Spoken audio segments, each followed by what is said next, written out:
Awami League is coming back বলতে পারেন বাংলাদেশে। আবার যদি আওয়ামী লীগ আসে অনেক ভালো হবে। আওয়ামী লীগ অবশ্যই আবার ব্যাক করবে ভাই। বাংলাদেশের সবথেকে বড় দল হলো আওয়ামী লীগ, প্রতি ঘরে ঘরে মানুষের ভিতরে ঢুকে গেছে। আমি বর্তমান জামাতের সাপোর্টার হিসেবে আমি মানবো, এই কারণে আমি এবার জামাতকে ভোট দিব। শেখ হাসিনা এমন কোনো অপরাধ করে না, শুধু বলছিল যে যারা কোঠা তারা স্বৈরাচার। 4 তারিখে নাহিদ ইসলাম কি করে জানতেন যে 5 তারিখে সরকার পতন হবে, অথবা 15 তারিখে হবে, অথবা 25 তারিখে হবে? সরকার পতনের আগেই তারা পরবর্তী সরকারের প্রধান ঠিক করে ফেলেছে। এইটা জামাত এখন নির্বাচন হইলে জামাতের হিসাব নিকাশ উল্টে যাবে, বিভিন্ন জায়গায় ভিসি বসাইছে। তো আওয়ামী লীগের অনুপস্থিতিতে এখন আমরা বিশৃঙ্খল হয়ে গেছি, মতবিরোধ তৈরি হয়েছে। গুলিস্তানে একটা প্রশাসন আছে। অভ্যুত্থানের মুখে গত বছরের 5 আগস্ট পদত্যাগ করেননি সাবেক প্রধানমন্ত্রী শেখ হাসিনা। তিনি ভারতে চলে যেতে বাধ্য হয়েছিলেন, এমনটি দাবি করেছেন শেখ হাসিনা ও সাবেক স্বরাষ্ট্রমন্ত্রী আসাদুজ্জামান খান কামালের পক্ষে রাষ্ট্রনিযুক্ত আইনজীবী মোহাম্মদ আমির হোসেন। আজ রোববার আন্তর্জাতিক অপরাধ ট্রাইব্যুনাল 1-এ জাতীয় নাগরিক পার্টির আহ্বায়ক নাহিদ ইসলামকে জেরার সময় এমন দাবি করেন তিনি। জুলাই আগস্টে সংঘটিত মানবতা বিরোধী অপরাধের মামলায় শেখ হাসিনা সহ 3 জনের বিরুদ্ধে 47তম সাক্ষী হিসেবে সাক্ষ্য দেন নাহিদ। জবানবন্দিতে দেওয়া নাহিদ ইসলামের বক্তব্য প্রত্যাখ্যান করেন আমির হোসেন। রাষ্ট্রপতি শাহাবুদ্দিন চুপ্পুকে অপসারণের জন্য অনেক বল প্রয়োগ করা হয়েছে, অবশেষে ব্যর্থ হয়েছে জঙ্গি বাহিনী রাষ্ট্রপতি শাহাবুদ্দিন চুপ্পুকে অপসারণ করতে। কিন্তু 4-5 মাস চলে যাওয়ার পর রাষ্ট্রপতি শাহাবুদ্দিন চুপ্পু একেবারেই হিডেনে চলে যান। ওনাকে মিডিয়াতে একেবারে আসতে দেখা যাচ্ছে না। আমাকে অনেকেই জিজ্ঞেস করে, ভাইয়া রাষ্ট্রপতি শাহাবুদ্দিন চুপ্পুর কি হয়েছে, ওনাকে কেন মিডিয়াতে দেখা যায় না? উনি কি হাউস অ্যারেস্ট, নাকি ওনাকে স্লো পয়জনের মাধ্যমে মেরে ফেলা হচ্ছে? হঠাৎ করে বলা হবে উনি অসুস্থ হয়ে মারা গিয়েছে। দর্শক, নতুন একটি নিউজে আপনাদের স্বাগতম। এবারে যে কোনো সময় যমুনা ঘেরাও করতে চলেছে বাংলাদেশের আওয়ামী লীগ। যে নেতাকর্মীগুলো পলাতক ছিল তারা এখন মাঠে নামছে এবং জয় বাংলা স্লোগানে ফুটে উঠছে সারা বাংলাদেশ। এখন যে কোনো সময় যমুনা ঘেরাও করে ডক্টর মোহাম্মদ ইউনূসকে দেশ থেকে পালানোর সম্ভাবনা কোনোভাবেই নেই। দেশ থেকে পালাতেও পারবে না। শেখ হাসিনা বাংলাদেশে থেকে পালিয়ে চলে গেছেন, কিন্তু ডক্টর মোহাম্মদ ইউনূস বাংলাদেশ থেকে পালিয়ে যাওয়ার কোনো সম্ভাবনা নেই। যে কোনো সময় তাকে অ্যাটাক করে তার অনেক খারাপ পরিস্থিতি হতে পারবে। তাই যারা ভিডিওটি অন করেছেন তাদেরকে বলবো সম্পূর্ণ নিউজটি মনোযোগ সহকারে দেখার অনুরোধ রইল। তাহলে চলুন আর কথা না বাড়িয়ে ধারাবাহিকভাবে সম্পূর্ণ ভিডিওটি দেখে আসা যাক। 5 আগস্ট পদত্যাগ করেননি সাবেক প্রধানমন্ত্রী শেখ হাসিনা। তিনি ভারতে চলে যেতে বাধ্য হয়েছিলেন, এমনটি দাবি করেছেন শেখ হাসিনা ও সাবেক স্বরাষ্ট্রমন্ত্রী আসাদুজ্জামান খান কামালের পক্ষে রাষ্ট্রনিযুক্ত আইনজীবী মোহাম্মদ আমির হোসেন। আজ রোববার আন্তর্জাতিক অপরাধ ট্রাইব্যুনাল 1-এ জাতীয় নাগরিক পার্টির আহ্বায়ক নাহিদ ইসলামকে জেরার সময় এমন দাবি করেন তিনি। জুলাই আগস্টে সংঘটিত মানবতা বিরোধী অপরাধের মামলায় শেখ হাসিনা সহ 3 জনের বিরুদ্ধে 47তম সাক্ষী হিসেবে সাক্ষ্য দেন নাহিদ। জবানবন্দিতে দেওয়া নাহিদ ইসলামের বক্তব্য প্রত্যাখ্যান করেন আমির হোসেন। তিনি বলেন, 2024 সালের 3 আগস্ট সরকার পতনে ডাকা 1 দফা কর্মসূচি দীর্ঘদিনের পরিকল্পনার প্রতিশ্রুতি ছিল। এ আন্দোলনের পেছনে দেশি বিদেশি শক্তির হাত ছিল। দেশি বিদেশি শক্তির ইন্ধন ছিল বিধায় ডক্টর মোহাম্মদ ইউনূসকে অন্তর্বর্তী সরকারের প্রধান হওয়ার প্রস্তাব দেওয়া হয়েছিল। স্টেট ডিফেন্সের এমন কথার পরিপ্রেক্ষিতে আপত্তি জানান প্রসিকিউশন। তাদের মতে এ মামলায় এমন আলোচনা করার সুযোগ নেই, মামলা সম্পর্কিত কথা বলাই উত্তম। এ সময় শেখ হাসিনার আইনজীবী বলেন, ডক্টর ইউনূসকে জড়িয়ে কোনো কথা বলা সমীচীন মনে করি না, কিন্তু সাক্ষীর বক্তব্যের খাতিরে বলতে হচ্ছে। শেখ হাসিনা ও কামালকে নির্দোষ দাবি জানিয়ে তিনি আরও বলেন, আন্দোলন দমনে হেলিকপ্টার ও মরণাস্ত্র ব্যবহারের কোনো নির্দেশ দেননি শেখ হাসিনা।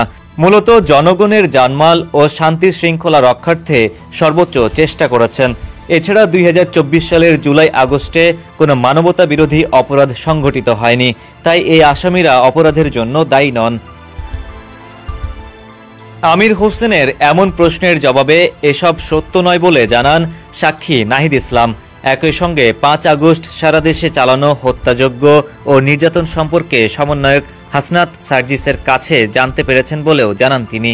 গত 13 মাসের বেশি সময় ধরে যে বিতর্কটা চলছে এবং যে বিতর্কের অবসান ঘটেনি, গত বছর 5 আগস্ট শেখ হাসিনা পদত্যাগ করেছেন কি করেননি, তার পদত্যাগপত্র আছে কি নেই, তিনি এমনি এমনি পদত্যাগ না করে ভারতে চলে গিয়েছিলেন কিনা, সেই বিতর্ক এখন পর্যন্ত থামেনি, বরং সেই বিতর্ক এখনো নানাভাবে ডালপালা মেলছে।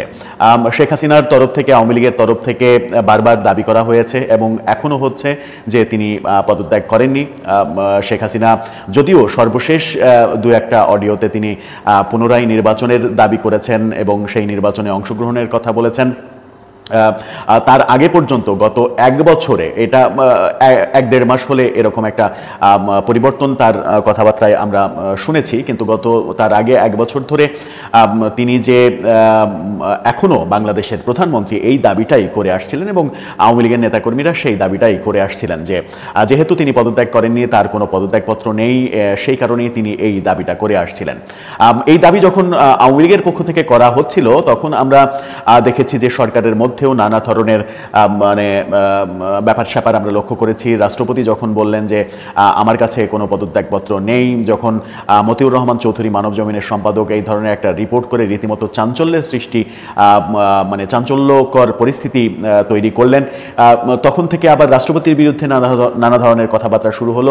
কিন্তু অনেক কিছুই হলো, এই বিতর্কের অবসান হলো না যে শেখ হাসিনার পদত্যাগপত্রটা কোথায় কিংবা তিনি পদত্যাগ করেছেন কিনা। আজকে আদালতে আবারও নতুন করে বলা হলো শেখ হাসিনা পদত্যাগ করেননি।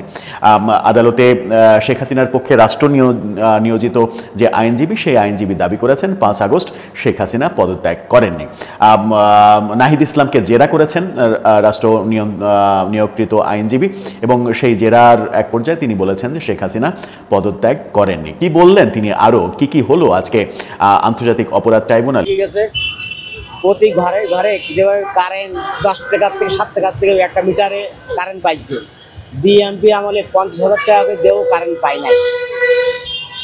আর বিএমপি যে আমলিগ শুধু খারাপ, বিএমপি যে খারাপ না তা না, বিএমপি তারেক রহমান সেও 18,000 কোটি টাকা মেরে নিয়েছে, বিদেশ পালাইছে। তাহলে এই দেশে কিডা ভালো, কিডা সবাই তো ভালো, আমরাই কেবল খারাপ, জনগণ আমরাই খারাপ, আমি তো সবাই ভালো। Awami League is coming back বলতে পারেন বাংলাদেশে। আবার যদি আওয়ামী লীগ আসে অনেক ভালো হবে। আওয়ামী লীগ অবশ্যই আবার ব্যাক করবে ভাই। আওয়ামী লীগ অনেক উন্নয়ন করছে ভাই, আমাদের যেমন মেট্রো এটা করছে, এটা মেট্রো করতো, পদ্মা সেতু করছে ভাই। পদ্মা সেতু কিন্তু কখনোই করার চিন্তা ভাবনা কেউ করে নাই। এখন আমার দ্বারা মনে হইতেছে যদি আওয়ামী লীগ না থাকে ভাই, নির্বাচন আমার পক্ষে সুবিধা মনে হইতেছে। শেখ হাসিনা এমন কোনো অপরাধ করে নাই, শুধু বলছিল যে যারা কোঠা তারা স্বৈরাচার। গত 15-16 বছর তো দেখছি, ঠিক আছে, তার চাইতে আমার মোটামুটি এটাই মানে 100% আর কি মানে ভালো হবে। জামাত আর বিএনপি, দেখ আমি বর্তমান জামাতের সাপোর্টার হিসেবে আমি মানবো, কারণ আমি অনেক দলকে দেখছি, মানে সবাই বিভিন্ন রকমের 2 নম্বরের সাথে জড়িত। এই কারণে আমি এবার জামাতকে ভোট দিব।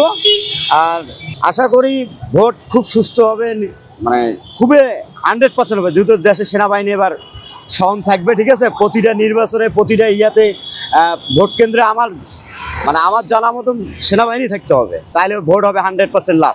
দল তো সবই থাকতে হবে।